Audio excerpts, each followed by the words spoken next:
Bonjour, bienvenue sur ma chaîne Le Chaudron de Pandora. Je suis Cécilia, maman de 2 enfants, bientôt 3, artisan et ludothécaire. J'ai choisi de partager avec vous mes passions sur cette chaîne afin de mettre un peu de magie dans notre quotidien. Aujourd'hui, je vous propose un do-it-yourself pour réaliser vos propres bougies dans une tasse de thé avec des fleurs séchées du jardin. Et ça donne ça. Je vous montre tout de suite comment on fait.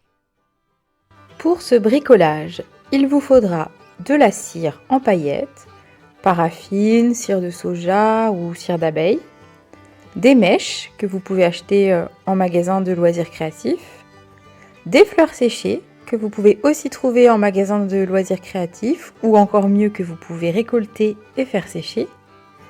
Et bien sûr, il vous faut une tasse et sa sous-tasse. Pour commencer, c'est très simple. On fait fondre les petites paillettes de cire dans une casserole. Alors moi j'ai une casserole spéciale bricolage, mais sinon vous pouvez aussi faire un bain-marie pour ne pas avoir ensuite à nettoyer la cire séchée dans la casserole. On mélange un peu pour être sûr que toutes les paillettes soient bien fondues. Prenez une des mèches et trempez-la dans le mélange de cire fondue. Ça va vous permettre de pouvoir coller la petite pastille métallique bien au centre de votre tasse.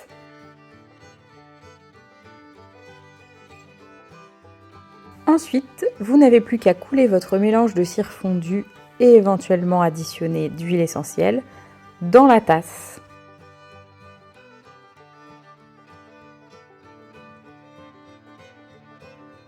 Pour faire tenir la mèche, on peut à l'aide de 2 cure-dents ou comme dans la vidéo avec 2 baguettes à brochette, faire un petit étau pour prendre la mèche et ainsi lui permettre de se figer en étant bien au centre et en restant bien droite.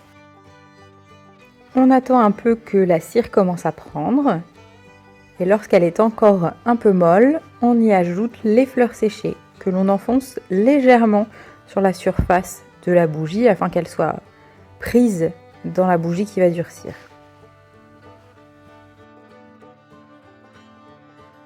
Pour cette bougie, j'ai choisi de la mauve, des pétales de rose et des petites pâquerettes.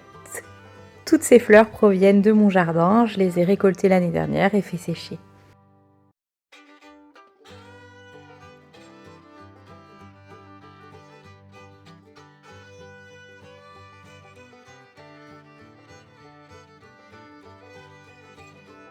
J'espère que cette vidéo vous a plu. N'hésitez pas à me le dire en commentaire ou à mettre un pouce en l'air. À bientôt!